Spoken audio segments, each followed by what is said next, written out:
bahan acuan untuk hal-hal yang perlu kita ketahui, tapi juga ya sesuatu yang perlu kita hindari, karena akan banyak hal-hal yang kelihatannya benar tapi ternyata tidak, atau yang sering dipercaya sebagai sesuatu yang benar tapi ternyata tidak benar atau tidak akurat. Nah, kenapa ini penting sekali?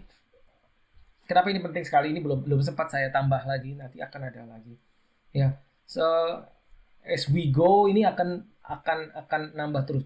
Nah, kenapa? Karena begini saudara, beberapa kali saya ketemu orang-orang yang baik. Kita bicara orang baik, bisa generous atau baik, benar-benar baik, atau orang yang tulus di dalam pelayanan, orang lahir baru di dalam pelayanan, aktif di pelayanan dan suka menolong, dan pokoknya baik banget. Secara apa ya? Secara manusia siapapun akan setuju bahwa ini orang baik sekali. Udah gitu dia pelayanan, udah gitu dia lahir baru, dia sudah di dalam Tuhan sudah lama. But the problem is knowledge akan kebenaran. Kita bicara knowledge tentang Alkitab itu sedikit atau minim. Sehingga banyak hal-hal yang dia tidak paham atau yang mengira A ternyata B. Saudara mungkin ngerti maksud saya. Jadi tidak akurat gitu. Karena banyak, kalau kita jujur, banyak mungkin di antara kita yang sampai tahap ini, kalau kita tengok ke belakang, kita melihat, oh, banyak hal yang ternyata dulu kita sangka benar tapi ternyata tidak gitu. Karena apa? Karena pemahaman kita terhadap firman Tuhan semakin semakin berkembang, semakin maju, semakin nambah, semakin dalam. Pengenalan kita akan firman Tuhan semakin dalam.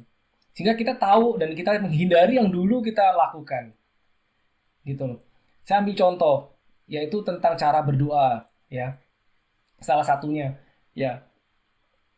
Saya perhatikan kita udah mulai berbeda, saudara sudah mulai berbeda kalau doa sudah mulai berbeda. Jadi nggak tahu saudara nyadar apa nggak, harusnya sih nyadar ya, karena dulu mungkin tidak seperti itu. Setelah kita banyak belajar, kita semakin tahu, maka approach-nya berbeda, cara doa kita berbeda, seperti itu. Ya, makanya ini akan menjadi bahan acuan yang penting, yang saudara harus ingat terus. Dan ini penting sekali, dan saya percaya someday saudara yang akan men-sharingkan ini ke entah ke siapa, entah ke orang lain gitu ya. Ya. Nah, saya ambil contoh. Ini dari waktu itu kita sampai ke poin nomor 12 ya. Yang berkata the statement God is in control is not complete yet. God is in control benar, tapi pernyataan itu seperti koma sebetulnya, bukan titik, masih ada lanjutannya gitu loh. Ya, kita sudah membahas God is in control, God is in charge, apa bedanya? Ya. Lalu kita lanjut ya secara cepat ya. God gives, God takes is not from God. Statement God gives, God takes, it's not from God, walaupun itu sering dikutip ya, biasanya kayak dalam funeral ya, pemakaman itu dikutip, itu bukan dari Tuhan, itu Ayub yang berkata. Dan jadi kita nggak bisa langsung comot seperti itu. Ya, saudara sudah tahu kenapa? Karena Ayub menyangka keadaan yang dialami itu disebabkan karena Tuhan yang melakukannya. Ya, so please be careful with number 13 ini. Oke, 14 ini juga sering. God doesn't need sickness to teach someone about patience and humility or discipline. Ya, Holy Spirit yang akan mengajari. Karena kita sudah belajar tentang Roh Kudus ya, di Yohanes 14, Yohanes 15, dan Yohanes 16, saudara bisa temukan. Yohanes 14, 26, Yohanes 15, 26, dan Yohanes 16, ayatnya yang 13 dan seterusnya.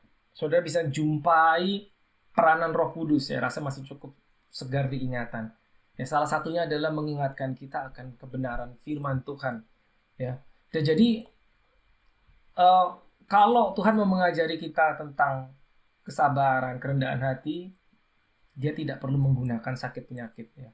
Jadi harap diingat bahwa it's not the tool from God. Sakit penyakit itu bukan alat di tangan Tuhan untuk mengajari kita. Bahwa Tuhan bisa menggunakan segala hal yang buruk yang dialami manusia untuk membentuk manusia, betul.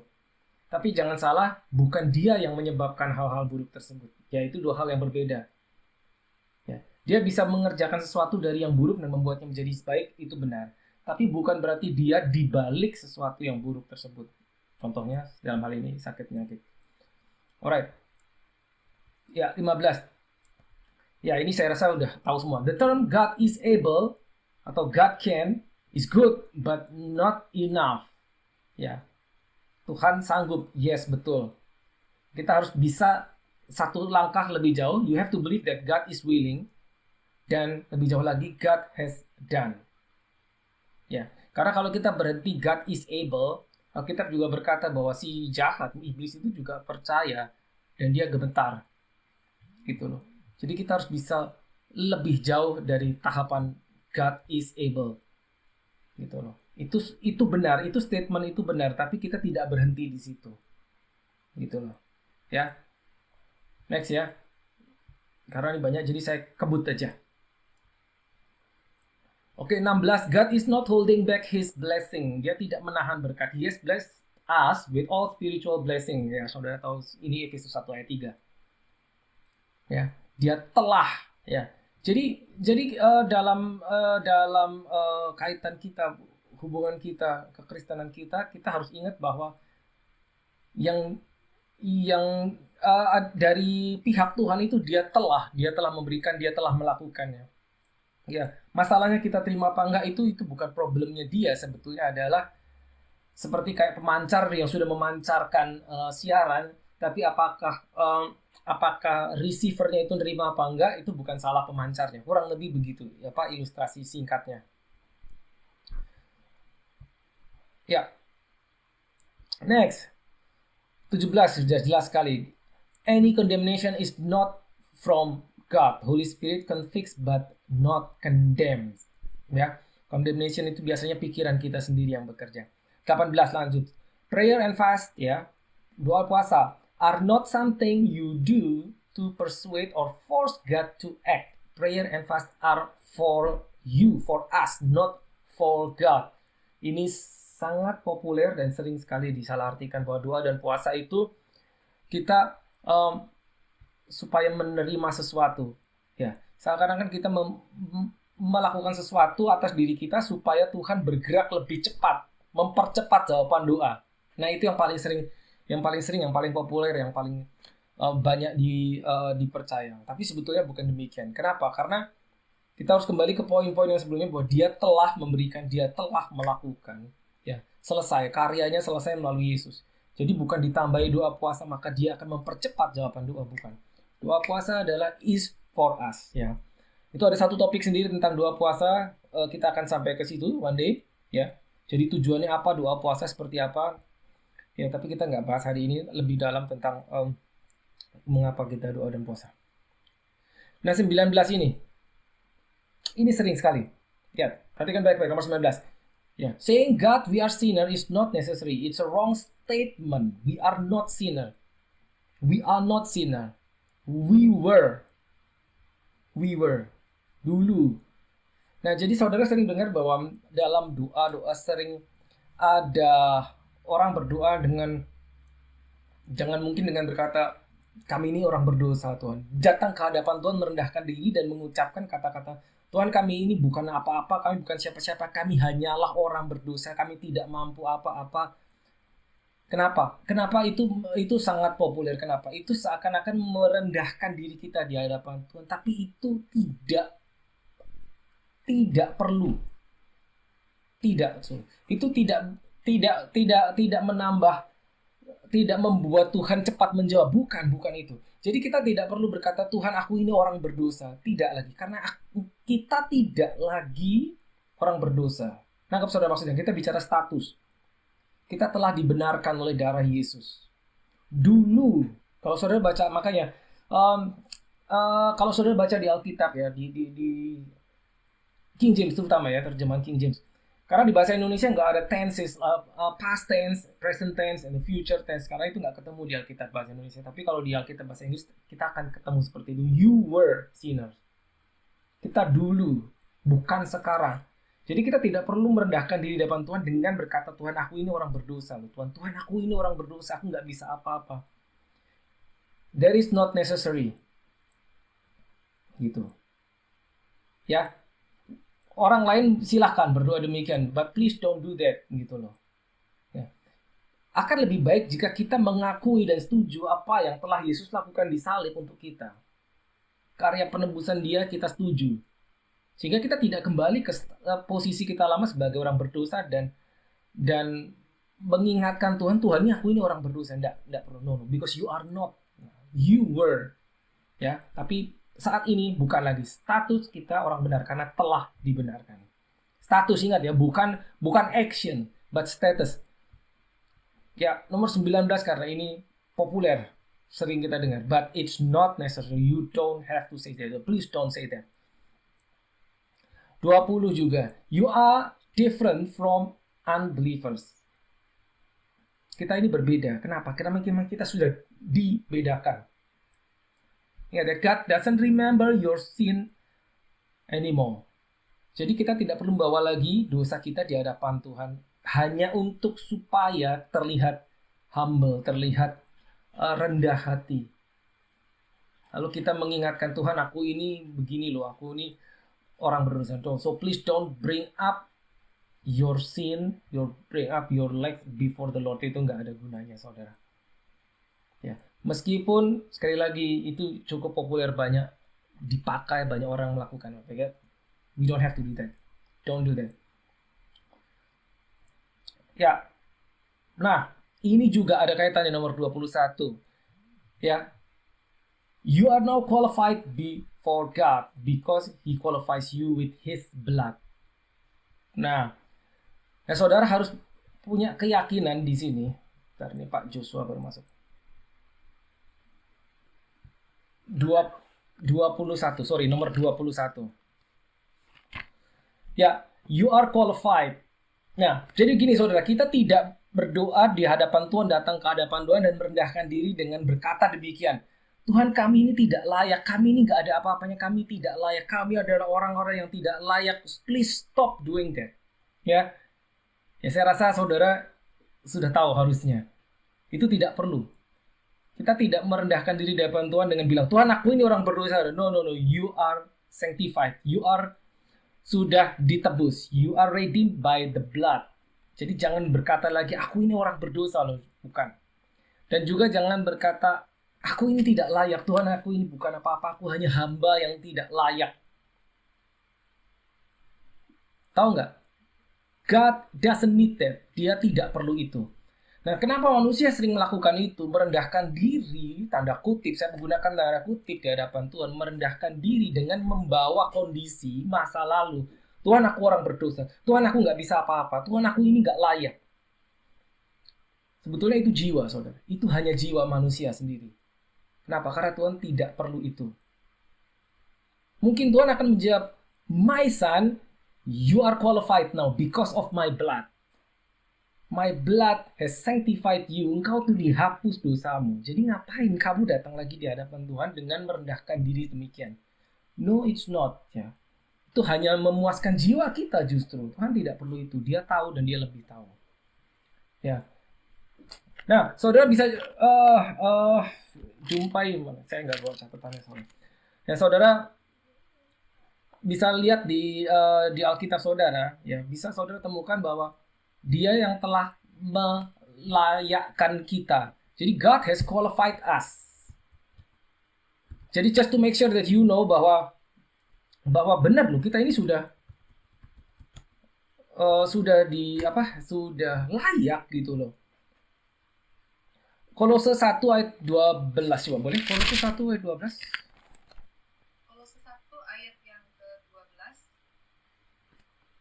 Dan mengucap syukur dengan sukacita kepada Bapa yang melayakkan kamu untuk mendapat bagian dalam apa yang ditentukan untuk orang-orang kudus dalam kerajaan terang. Ya kan itu jelas kan, yang melayakkan. Bapa yang melayakkan. Lah kalau kita sudah dilayakkan berarti kita sudah layak. Jadi tidak ada gunanya kita datang ke hadapan Tuhan bilang, Tuhan aku nggak layak Tuhan. Itu hanya mengangkat sesuatu yang sudah diselesaikan Yesus di kayu salib, tapi kita bawa lagi. Nggak ada gunanya. So please, ini karena ini sering saudara. Ya, ini sering. Ya mungkin di kiri kanan kita ada yang berdoa demikian, oke silakan, nggak apa-apa. Please, yang kita sudah tahu, tidak perlu melakukan itu. Ya, makanya tadi di awal saya bilang bahwa banyak anak-anak Tuhan yang baik, memang baik, bahkan tulus hatinya, tapi pemahamannya tentang Alkitab, pemahaman tentang the truth, kebenaran itu minim. Knowledge about the Bible, about the truth itu sangat minim. Akibatnya apa? Ya akibatnya dia tidak menerima the fullness of the Lord, kepenuhan Tuhan. Apalagi kita bicara tentang kuasa dan authority. The power and authority itu mungkin masih jauh lagi. Ceritanya akan beda lagi. Yap. Oke. Itu so please kita ingat nomor 19. Nomor 21 tadi. Yes. Oke, nomor 22. Ya, ini saudara udah tahu pasti. The presence of God doesn't come and go. It stays. The presence doesn't come and go. Nah, jadi kalau misalkan dalam sebuah ibadah kita berkata atau ada orang yang berkata, hadirat Tuhan kuat sekali. Hadirat Tuhan kuat. Jadi sebetulnya bukan pada saat itu hadirat Tuhan baru datang, tidak, hadirat Tuhan sudah ada. Itu hanya sebuah term atau sebuah istilah yang sering digunakan, hadirat Tuhan kuat. Hadirat Tuhan nyata sekali gitu. Jadi sebetulnya yang dirasakan manusia, it's not the presence. The presence bukan dirasakan, tapi begini, karena the presence is in us, di dalam kita, sudah ada di dalam kita. Jadi bukan pada saat tertentu itu baru seperti ada tombol dinyalakan, maka orang merasakan hadirat Tuhan. Gitu loh. Tapi hadirat Tuhan sudah ada dalam kita. Why? Because the presence of God is the Holy Spirit yang sudah ditaruh di dalam kita. Dan Alkitab berkata, Holy Spirit stay, it doesn't come and go, tidak datang dan pergi. Gitu loh.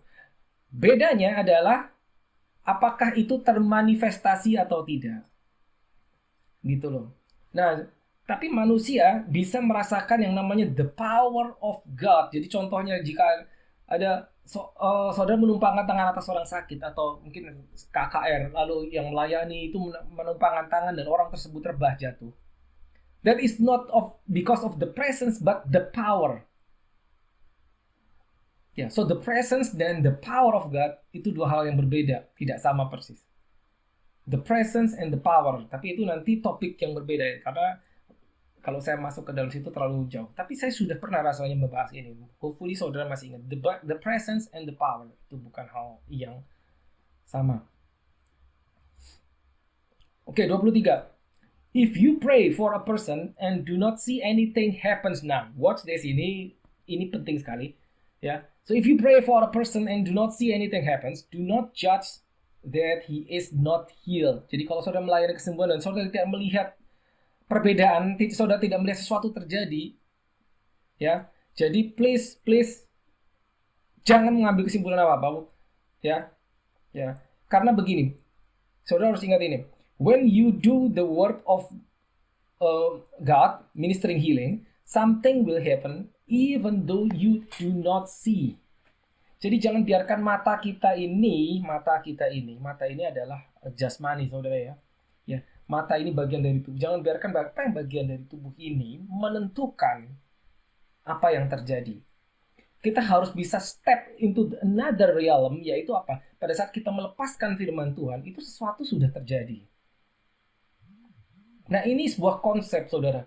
Pada saat kita melepaskan firman Tuhan ke udara, melayani seseorang, melayani healing, itu sesuatu terjadi meskipun kita nggak lihat.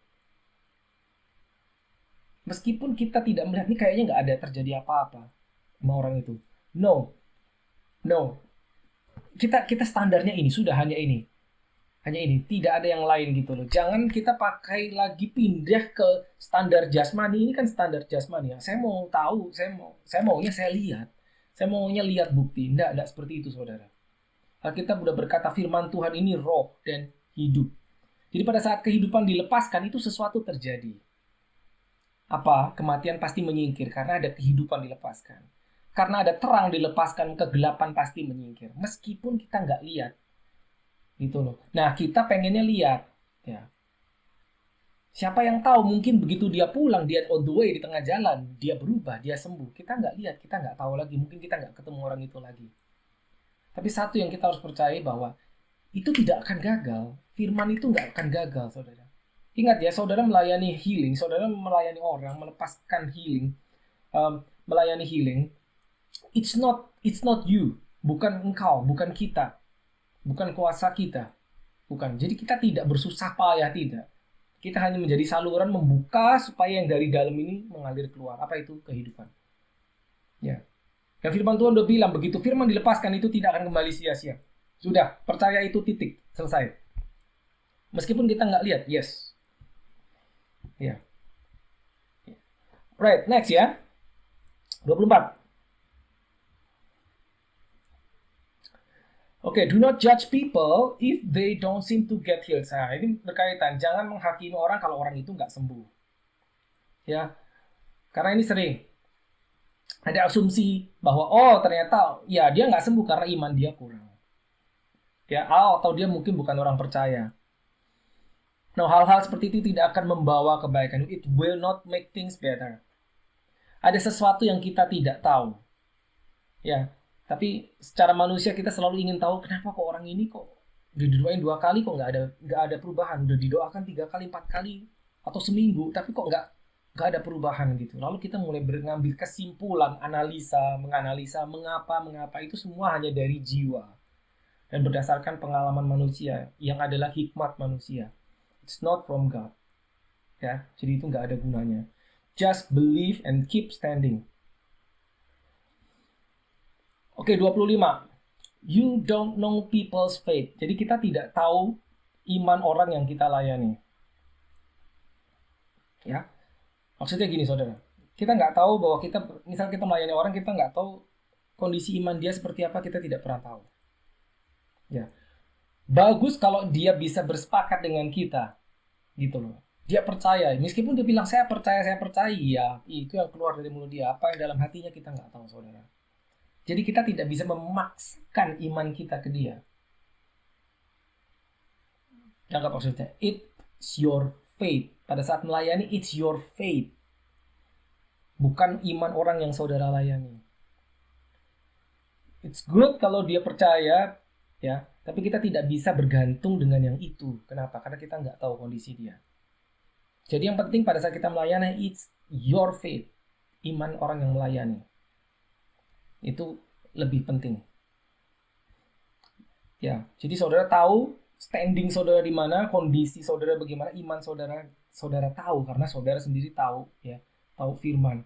Tapi orang itu bagaimana, nggak tahu. Jadi jangan bergantung dengan itu. Next. Ya.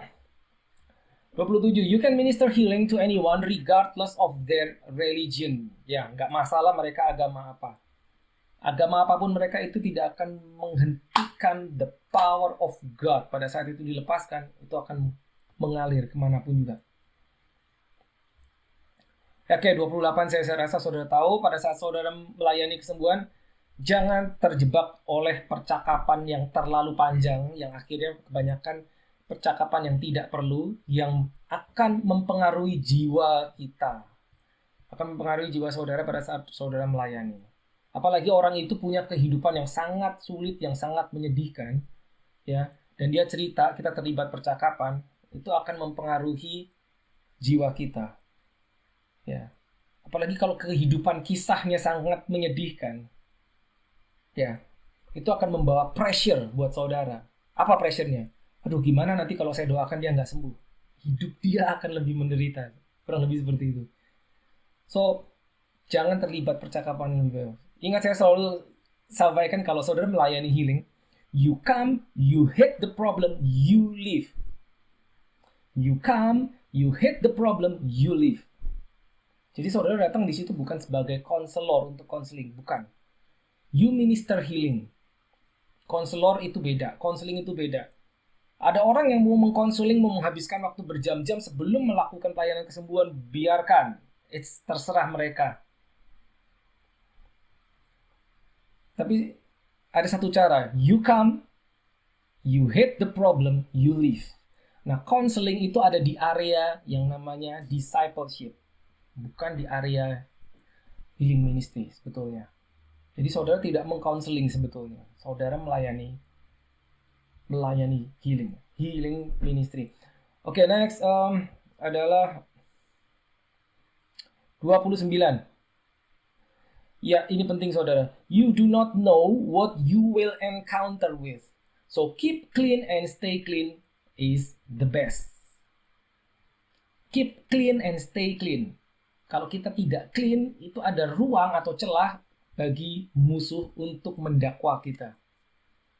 Contohnya anak Skewa ya, saudara tahu ya. Mereka berusaha mengusir setan, tapi setannya tahu siapa mereka. Kamu siapa? Aku tahu Paulus, aku tahu Yesus, aku tahu, tapi you are nothing. So keep clean and stay clean. Jangan ragu. Jadi kita tidak bisa siap-siap baru pada saat kita mau melayani, nggak bisa. Kita harus selalu dalam keadaan ready. Ya, karena kita nggak tahu kita akan berhadapan dengan apa, dengan siapa, pada saat apa. Oke, 30. Yeah, this is standard and this is basic. Always remember that once you are born again, God is one with you through Holy Spirit. Maksudnya apa? Menjadi satu, tidak terpisahkan. Nah, ini yang penting banget sehingga kita tidak didakwa dengan kondisi kita. Jadi saudara melangkah, itu saudara lihat, saudara tahu dan saudara nyadari ini Tuhan bersamaku, Tuhan melangkah pada saat saudara mengulurkan tangan bahkan untuk menjamah orang. Itu benar-benar kesadaran kita berkata, ini tangannya Tuhan loh yang sedang menjamah orang itu. It's not my hand. Kenapa? One, become one. Oneness is very important. Ya. Yeah. Jadi no struggling whatsoever. Yes. Ya, 31 ada hubungannya dengan yang tadi. Do not put any burdens in yourself if you ministering healing. Jangan memikul beban yang tidak perlu pada saat saudara melayani kesembuhan. Kenapa? Karena it's not your power. Bukan. It's the power of God through you. Ya, it's the power of God through you melalui itu. Jadi kita tidak bersusah payah, enggak. Kita cuma menjadi alat menyalurkan apa yang di dalam kita. Dengan demikian kita tidak memikul beban. Tidak. Oke, next. 32. You can minister via telepon. Bisa lewat telepon. Ya. Nggak perlu datang ketemu orangnya. Kalau bisa datang good. Kalau nggak bisa, lewat telepon. Tidak harus video call. Tidak harus. Lewat telepon bisa. Suaramu cukup. Suaramu cukup. Kenapa? Spirit, ingat, tidak terbatas. Ruang, tidak terbatas. Waktu. Dan benar-benar tidak terbatas. Dan sekali lagi, tidak perlu harus melihat mukanya. Ya. Jadi video call is not necessary. No. Bukan mata kita yang akan menentukan ini orang semua. Enggak, bukan. It's faith. Lewat telepon cukup, tidak harus video call. Tidak semua orang mau dilihat kondisinya pada saat mereka sakit. Ya, jadi so please remember. Ya, Alkitab gimana ceritanya? Ya, seorang yang datang kepada Yesus yang ya, hambanya sakit, ingat ya. Ya, orang prajurit yang hambanya sakit, ya. Dia bilang seorang nobleman, seorang pria yang anaknya sakit. Yesus cuma bilang, go your way, your son lives. Pergi, anakmu sembuh. Dari jauh, nggak ngomong apa-apa, nggak perlu datang, bahkan nggak tumpang tangan. It's apa? Faith in Jesus, faith in God only. Next. 33. Nah ini saudara harus siap. Always remember that there will come a time when you have to minister by yourself alone. Maksudnya apa? Get ready. Kalau saudara mau ditemani ada berdua, bertiga dengan grup, go ahead. Tapi akan ada saatnya di mana saudara sendirian. Nggak ada orang yang menemanimu, tapi engkau harus berhadapan dengan orang sakit, orang harus mendoakan orang sendiri, just you. Plus Holy Spirit is more than enough. Dalam pelatihan-pelatihan mungkin bersama-sama, it's good. Tapi in the real situation, most likely kebanyakan saudara akan sendirian. Saudara akan layani sendiri, layani seorang diri. Jadi pada saat itu terjadi, yang paling penting apa? Remember your training. Remember everything. Gimana kalau lupa? Yes, saya tahu. Bisa lupa dengan mudah. Makanya memang perlu practice, perlu latihan. Ya. Oke, next. 34. Oh iya, ini sudah dibahas. Ministering in a group is not always better if you are in a group unbelieving believers. Nah, ini dia. Melayani dalam grup bersama-sama, ya rasanya kita bisa lebih tanda kutip aman atau tanda kutip nyaman. Kenapa? Karena kita tidak sendiri. Ya, tangkap maksudnya. Saudara pergi berdua bertiga melayani entah ke rumah sakit, melayani orang sakit misalkan. Rasanya kita lebih ada temennya, nyaman atau aman, tapi belum tentu itu lebih baik. Kenapa? Kalau saudara berempat, you know your faith, saudara tahu di mana standing saudara, tapi 3 orang itu ternyata di dalamnya tiga-tiganya ada unbelief atau keraguan. Itu tidak lebih baik, mendingan sendiri. Ya, kenapa? Because you believe and there's unbelief. 3 orang itu ragu. Atau yang satu percaya ini, yang satu percaya ini, yang satu metodenya begini. Begitu sampai yang mana yang mau diterapkan. Anggap maksudnya ya. Ya. Jadi kalau saudara pergi in a group, ini penting sekali, make sure saudara punya grup itu, entah berdua bertiga, itu satu pemahaman.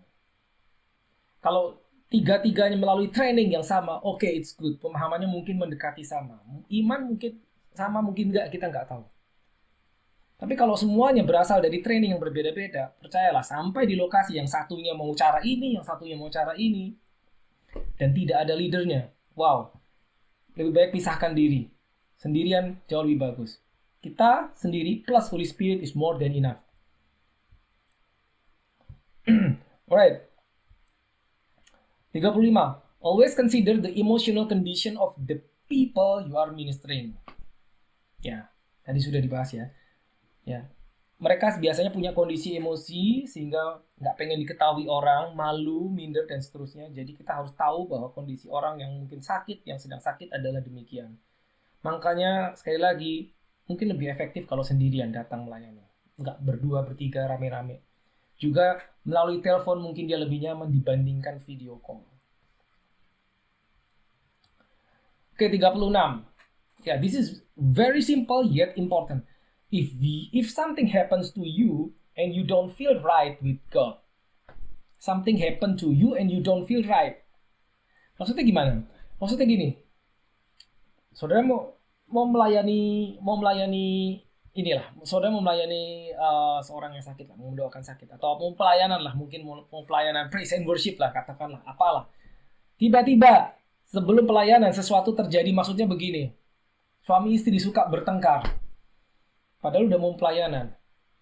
Biasanya apa? Biasanya jiwa kita akan menuduh. No, you're not right with God.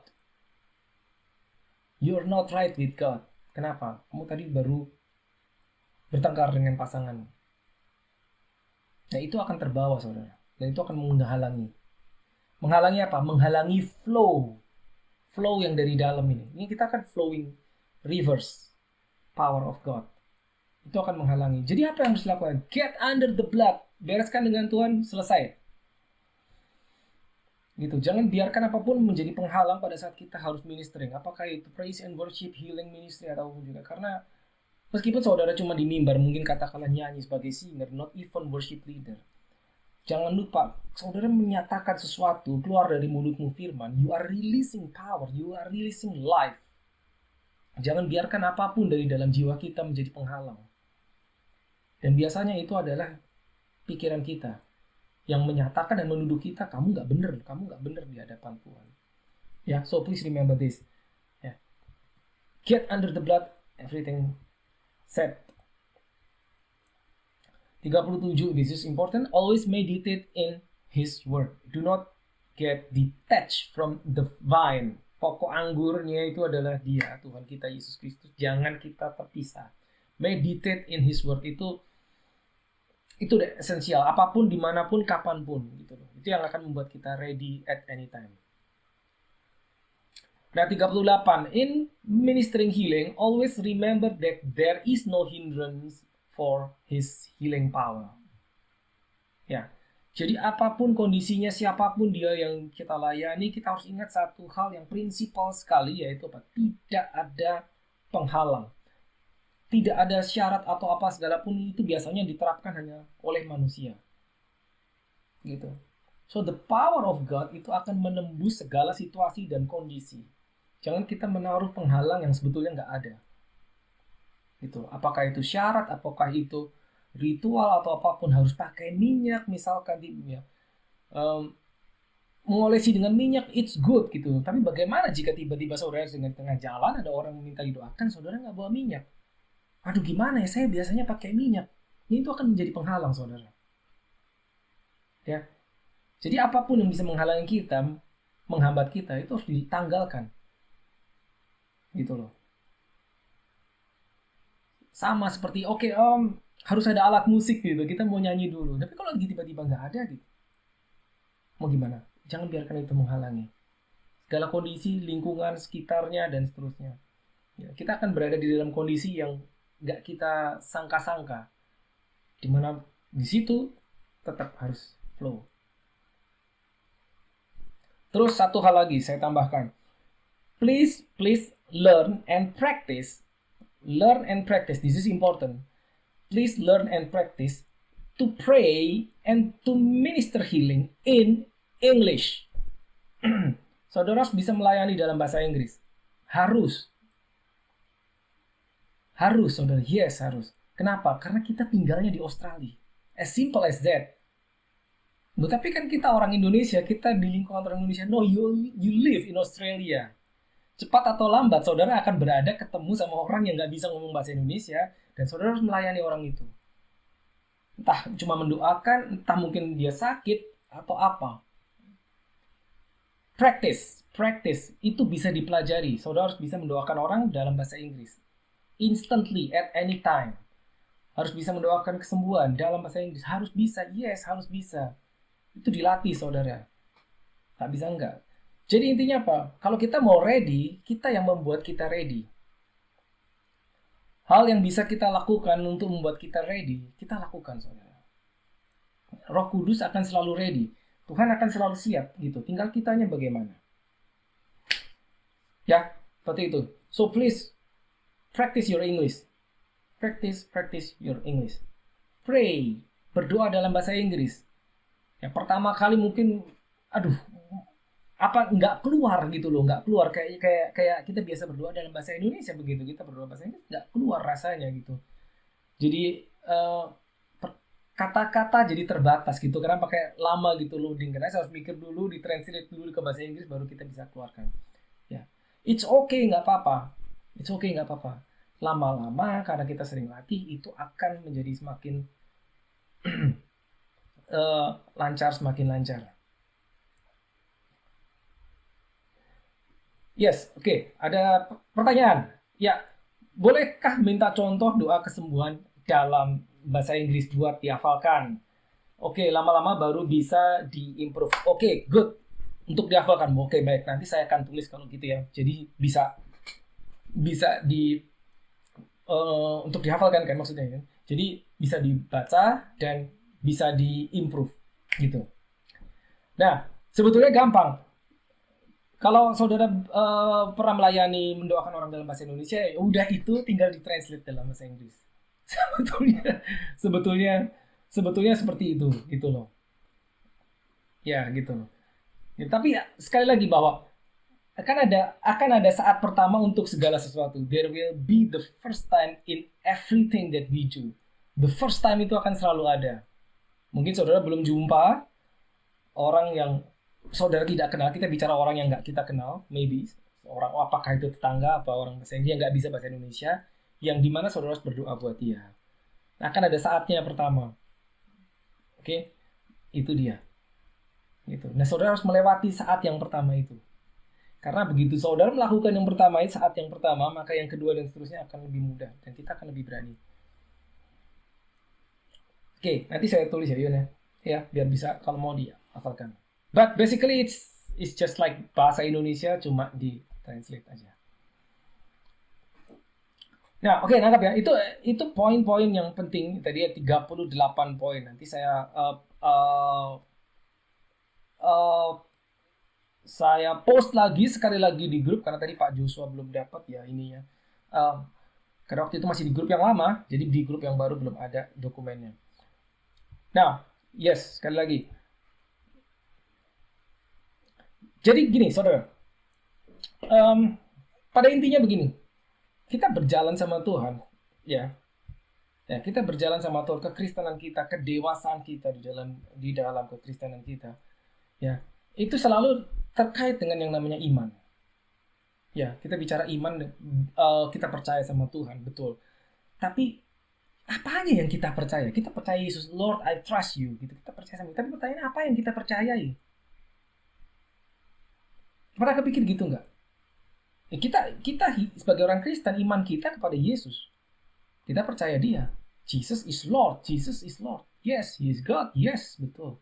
He is King. Yes, kita tahu. Tapi apanya yang kita percaya?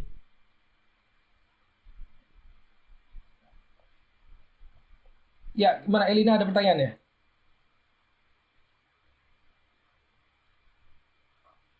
Ada kok. Saya ada kasus kayak gini ya kok. Kayak kita lagi mau doain orang yang kena cancer misalnya. Nah, terus orang yang kena cancer ini, dia itu temennya itu bantu donation ke seluruh ya di Australia kan ada donation itu kan untuk kumpulin untuk kemonya dia. Nah, kalau misalnya kasusnya kayak itu, kan kita kan kayak kita kan mau doain dia nih kok. Terus di lain pihak dia juga minta donation sama kita gitu loh kok. Jadi gimana tuh? Apakah dengan kita mendonate itu jadi kalau kita mendonate kan kita mendukung dengan istilahnya dengan kegiatan dia untuk kemo kan? Ya. Jadi kalau saya, apakah itu bertentangan dengan iman kepercayaan kita kok? Jadi di satu pihak kita mau berdoa buat dia dengan iman kita kalau dia tuh disembuhkan sama Tuhan, tapi di lain pihak lain dia minta donation gitu loh untuk menjalani proses kemonya dia. Maka dengan kita mendonate itu akan membuat kita jadi kayak tahu kan saya kok Saya tahu ya. Saya percaya nih Tuhan akan sembuhin lu gitu loh. Tapi di pihak lain kalau gue donate ke lu nanti gue nggak mendukung apa yang gue percayain dong gitu loh. Ngerti nggak kok? Maksudnya kayak gitu. Nah, kok Ben gimana nih? Jadi gini, pertanyaan gini, itu hal-hal seperti itu akan terjadi pertentangan itu sebetulnya di dalam pikiran kita saja. Jadi pada saat we pray, we minister healing, kita tahu tujuannya satu sudah. We release the power of God. Ya, apa itu terang untuk menghalau yang gelap. Apa itu life, kehidupan untuk menghalau kematian. Sickness, disease, cancer itu adalah kematian. Itu yang kita usir kan, gitu. Udah cuman itu. Jadi kita harus bisa memisahkan antara jiwa kita, itu kan emosi perasaan, aduh gimana ya, nggak enak dong. Jadi rasanya kita tertuduh sendiri kan, jadi iya kan, dianya kan nggak mikir, bener nggak? Dianya kan nggak mikir, pokoknya dia hanya hanya mencari dana untuk siapapun yang buat mendukung dia gitu loh. Dianya kan nggak mikir dana itu masuk dari mana toh, apakah masuk dari kita, masuk dari tetangga, dari orang lain, dia kan nggak perlu tahu toh. Mungkin dia juga nggak tahu gitu loh. So it's our problem. Dan itu hanya di jiwa. Di sini. Nah, itu yang harus kita latih, bagaimana kita memisahkan pada saat kita melayani. Oke, we are in the spirit. Jadi sebetulnya segala sesuatu yang kita lakukan, ya ministering the ministry of Christ, melakukan pelayanan Kristus. Ini kan pelayanan Kristus sebetulnya. Kenapa? Yang ngajarin Yesus kan. Heal the sick, raise the dead, cleanse the lepers, cast out demons. Itu ministry of Christ. Salah satunya menyembuhkan Ya, melayani kesembuhan. Jadi pada saat kita melakukan the ministry of Christ, itu in the spirit. Sebetulnya. Areanya itu roh. Meskipun kita mengelulurkan tangan kita, menjamah orang itu, menumpangkan tangan, tapi tetap itu areanya spirit. Jadi yang harus kita latih bagaimana supaya kita tetap di dalam area itu sampai itu selesai. Ya, jadi gimana dong kalau saya harus ngasih apa enggak? Pertanyaannya gitu. Saya nggak bisa ngomong kamu harus kasih apa enggak. Gampang. It's up to you. Kalau kamu ngasih, itu nggak apa-apa. Kamu nggak ngasih pun nggak apa-apa. Tapi ingat, begitu kita ngasih, jika itu ya kita kasih itu kan jiwa kan, kenapa out of compassion, kasihan kita kasih, ya udah kita memberikan pemberian sumbangan atau apalah namanya. Jika itu akan mempengaruhi imanmu pada saat engkau melayani, please don't do that. Simple kan? Tapi kalau kita sudah bisa punya garis di mana kita I am ministering in the spirit, ya, saya tidak akan membiarkan jiwa saya, pikiran saya menuduh saya. Go ahead, do it, gak apa-apa. Gitu. Karena pas kayak kasus begitu tiba-tiba kayak gini kok, kayak ada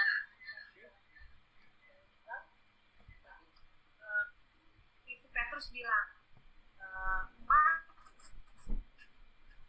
dan sekarang aku tidak punya, yang aku punya demi nama Yesus lakukan. Seperti itu kok. Jadi apa yang ada di waktu itu saya pikir itu yang aku punya, seberapa banyak yang aku bisa donate ke dia gitu loh. Dia butuh begitu banyak money ya. Jadi yang aku bisa, aku ya seperti si Petrus bilang, yes, demi nama Yesus, sembuh dalam nama Yesus gitu. Ya. Seperti itu sih yang aku pikir. Ya, jadi cuman ya aku belum yakin. Ya, jadi it's your stand. Jadi it's your stand gitu loh. Jadi kalau kita datang dengan, kita tahu tujuan kita adalah we minister healing. Stick on that one. Tetap di situ, jangan ke kiri, jangan ke kanan. Kalau toh kita mau ngasih, kasih, udah nggak usah mikir, nggak usah, karena begitu kita mikir itu akan menuduh kita. Pikiran kita sendiri yang akan menuduh kita. Makanya tadi saya bilang, kalau kita dengan kita memberi itu akan beresiko bagi imanmu, mengganggu imanmu, so please don't do that. Gitu loh. Ya itu tadi benar seperti Petrus bilang, apa yang ada padaku bukan emas perak, tapi apa yang ada padaku apa? Life I give to you. Areanya si Petrus bukan emas dan perak, dia tahu. Gitu loh. Areanya dia adalah life, spirit. Gitu. Nah, ini akan gini, tadi kan saya tanya, kita percaya, kita sebagai orang Kristen, kenapa kita disebut Kristen? Karena kita pengikut Kristus. Makanya Christian because we are the follower of Christ, ya. Christ, the Messiah, Yesus Kristus. Kita percaya, tapi masalahnya percaya apanya gitu loh. Percayanya apa? Kita percaya sama orang, sama seperti kita percaya sama orang gitu kah? Yang kita percaya itu apa? Ngerti nggak? You have to go deeper. Saudara harus masuk lebih dalam dari sekedar ya saya pengikut Kristus, saya percaya Jesus is Lord, that's it. That's good, itu cukup sebetulnya. Itu membuat kita selamat karena kita bicara Roma 10 ayat 9 10, dengan hati percaya, dengan mulut mengaku Yesus adalah Tuhan, maka selamat. Air baru toh. Tapi berikutnya apa? That's it. Nah, maksud saya gitu loh. Kalau kita cuma berhenti di situ, kita nggak akan ngapa-ngapain. Jadi kita harus masuk lebih dalam. Hey, kita percaya Yesus tuh percaya apanya? Pribadinya kah? Kemampuannya kah? Kebaikannya kah? Kasih karunia-nya kah? Kuasanya kah yang diberikan kepada kita? Otoritasnya kah? Oh, so many things. Gitu. Nah, if you wanna go deeper, kalau saudara masuk lebih dalam, nih saya kasih satu ilustrasi gini. Saya kasih ilustrasi ini. Setiap kali ini kita let's go back to Bible. Waktu Yesus melayani di atas bumi 3,5 tahun, dia menyembuhkan orang sakit, ya orang buta, lumpuh, bahkan orang mati bangun. Saudara perhatikan baik-baik. Orang yang datang kepada Yesus itu mentok semuanya. Ngerti mentok maksudnya gak? Mereka udah nggak punya harapan. Dalam kata lain, mereka sudah nggak punya yang lain. Jadi harapan mereka hanya Yesus. Tinggal itu. Gitu loh. Cuman itu. Ngerti nggak maksudnya? Contoh orang yang menderita pendarahan 12 tahun, dia dikatakan sudah menghabiskan segala sesuatu untuk berobat, udah nggak punya apa, harta semua habis, kondisinya nggak sembuh tapi makin parah. Jadi udah final, udah paling ujung, udah nggak punya lagi, tinggal Yesus satu-satunya harapan. Dia percaya dengan Yesus. Nah, the problem is kita berjalan sama Kristus, kita orang Kristen. Di dalam hidup kita, kalau kita mau jujur, Yesus tuh banyak saingannya. Nangkep nggak maksud saya? Yesus tuh banyak saingannya. Semakin modern kehidupan kita, semakin modern, zaman ini semakin modern, saingannya Yesus makin banyak. Ya, di seri yang lalu, kan saya ingat kan ada kesaksian seorang Tuhan yang dia melayani healing evangelism di Afrika Selatan. Dia heran, kenapa kok orang di sini gampang sekali percaya? Jawaban mereka ya karena kita cari rumah sakit nggak gampang, nggak seperti kamu di Amerika, setiap berapa ratus meter dokter rumah sakit banyak. Here in our city, we believe God or we are dead. That's it. Semakin modern, semakin banyak fasilitas yang kita punya, Yesus itu punya saingan. Ngerti nggak? Saya ambil contoh, nih. Ya, bangsa Israel ya. Now this can be shocking. Ini bisa mengejutkan, tapi saya kasih contoh. It's in the Bible. Look, saudara tahu bangsa Israel itu selama perjalanannya, ya, selama dalam perjalanannya kita berbicaralah dari mereka keluar dari Mesir sampai masuk ke dalam tanah perjanjian. Ya sebetulnya sih nggak cuma sampai masuk ke tanah perjanjian, sampai Yesus datang. Dari zaman Musa keluar dari Mesir sampai Yesus datang. Itu kan ratusan tahun kan. Di Mesir aja udah 450 tahun, belum 40 tahun muter-muter di padang gurun.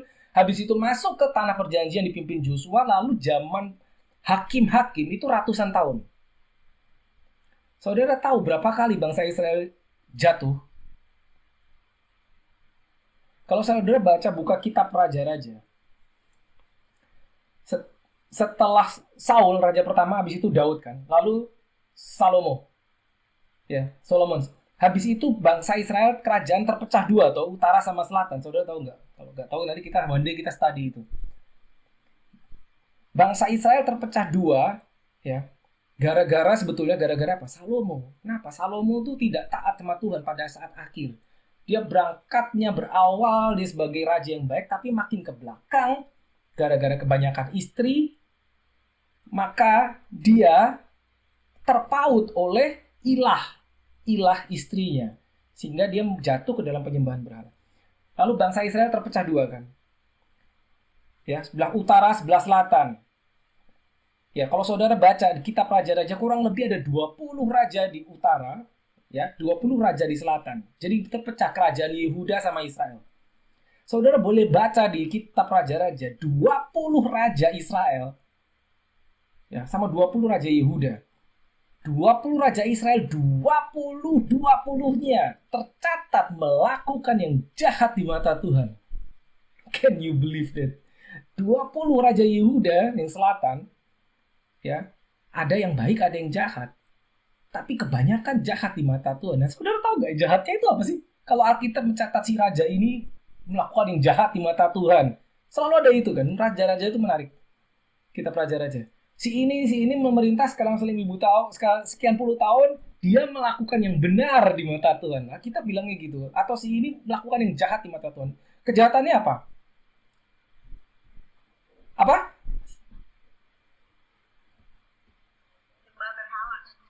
Menyembah berhala toh.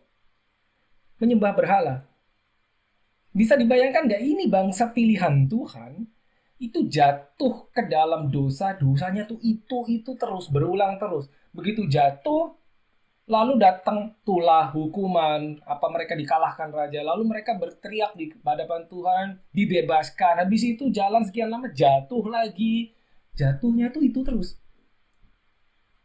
Nah, saya tanya sekarang, saudara mikir nggak penyembahan berhala? Kenapa mereka bisa jatuh ke penyembahan berhala? Mengapa ini penting? Setiap fakta kita jumpai di Alkitab, kalau saudara selidiki mengapanya, itu penting sekali.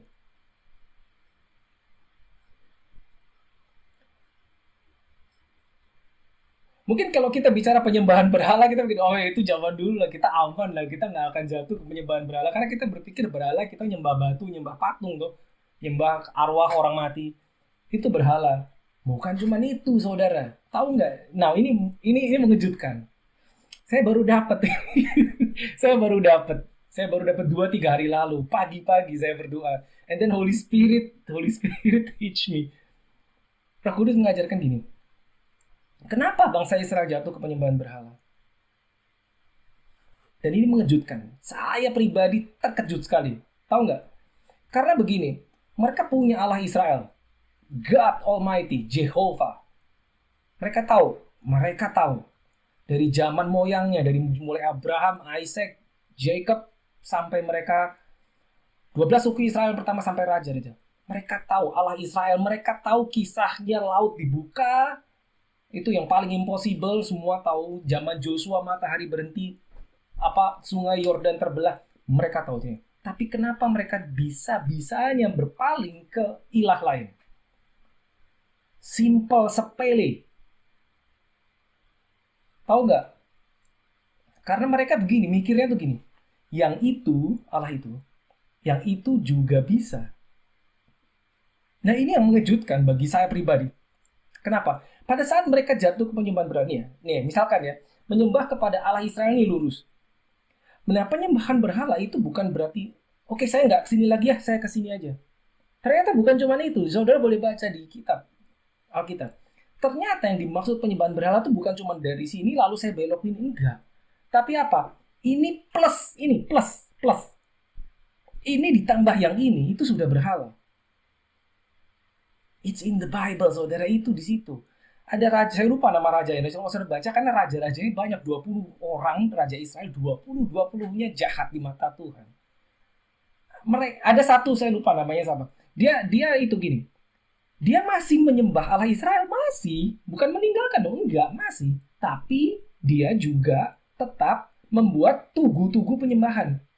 Jadi ini plus ini, itu dikatakan jahat di mata Tuhan. Jadi bukan semata-mata bahwa saya ninggalin Tuhan ya, saya pindah agama. No. Jika ada sesuatu yang dianggap, oh itu bisa juga, kita coba yang itu. Kita masih di sini loh, ini masih. Yang lurus ini masih, tapi yang itu kayaknya bisa juga, boleh juga saya coba yang itu. Itu jahat di mata Tuhan. Now can you believe that? Nah kalau kita terapkan di zaman modern ini, ngeri saudara. Saya bilang apa, Tuhan tuh banyak saingan, Yesus tuh banyak saingan.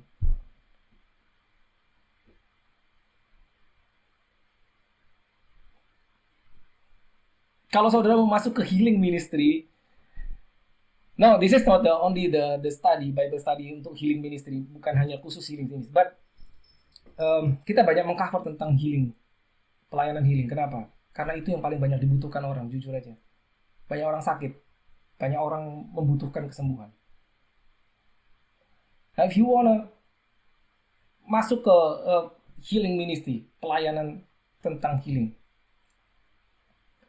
saya baru tahu bahwa itu tidak bisa 50%, tidak bisa 70%. Either you get in 100 or you're not. Kenapa? Karena kalau kita masih ini plus yang ini, ngerti nggak maksud saya?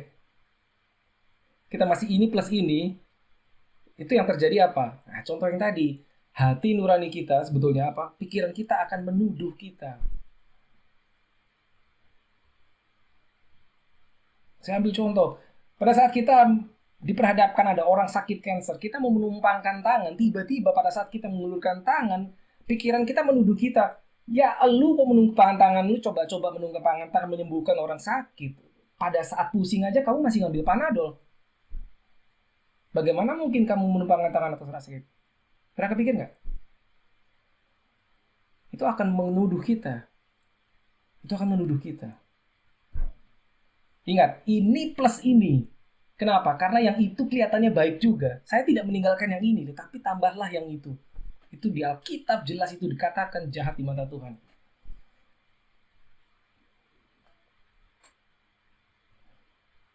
Gitu loh. Jadi gimana dong? Kita harus gimana? Nah, saudara tahu Yesus ngomong, jika engkau tidak meninggalkan semua apa yang ada padamu, bahkan dia menggunakan kata yang sangat strong, tidak membenci ayahmu, ibumu, anakmu, sanak saudaramu, engkau tidak layak bagi kerajaan surga. Itu keras sekali kelihatannya. Jadi gimana Tuhan Yesus? Kalau kau mau ikut aku, tinggalin semua. Kalau kau mau ikut aku, sangkal dirimu itu apa? Sangkal dirimu itu apa yang kau ingini, kau nggak lakukan. Pikul salib dan ikut aku. Sangkal diri, pikul salib, ikut aku. Ikut aku. Pikul salib apa? Salib itu cuma bicara satu hal, apa? Death.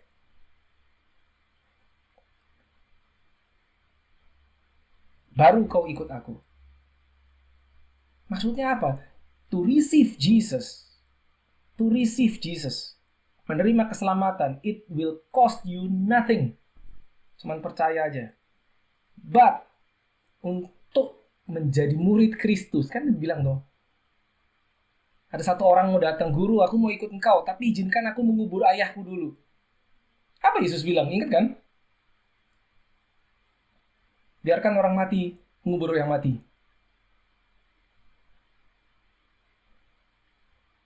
Jesus is so close-minded. Jesus is so close-minded. I am the only way. Gak ada jalan yang lain. Saya close-minded. Harga mati. Ikut Yesus itu harga mati. Gitu. Keras sekali kok. Yes, betul. Kalau kita mau terima Yesus lahir baru, cukup. Selamat. Yes. Udah, itu aja. Udah. Tapi kalau kita mau lebih, it will cost you everything. Itu loh, saudara. Gitu loh. Now, I'm not saying that you have to go there. Ya. Saya tidak berkata saudara harus tinggalkan semuanya, ambil jalan yang itu. Enggak. It's up to you. Sejauh mana kita mau masuk lebih dalam, sejauh mana kita berjalan sama Yesus, itu terserah kita sebetulnya. Levelnya mau sedalam apa, itu terserah kita. Di area pelayanan apa, it's up to you. Saudara mau gimana, itu terserah gitu. Gitu loh. Gitu. Saya hanya menyampaikan bahwa ada area lain dari sekedar terima Yesus lahir baru, that's it. So, saya sudah selamat Tuhan. Pokoknya saya selamat, saya akan ikut rapture. That's it Lord. Even if I don't do anything, saya tetap selamat. Betul, yes, itu bisa, boleh, terserah. Tapi ada area lain, gitu, area lain. Di mana Yesus dia mencari orang yang mau. Dia mencari orang yang available. Dia bukan mencari ability, dia mencari availability. Yang ini mau nggak? Yang ini mau nggak? Siapa yang mau? Makanya dia bilang, tuaian itu sudah banyak. Harvest is plentiful, but the laborers are few. Itu dia ngomong 2000 tahun lalu. Tuaian udah banyak nih, penuainya dikit. Ya itu yang dia cari. Tapi kamu ikut aku, nih syaratnya. Gitu loh. Nah sekarang it's in the Bible gitu loh. Kembali ke kita. Mau di area yang mana?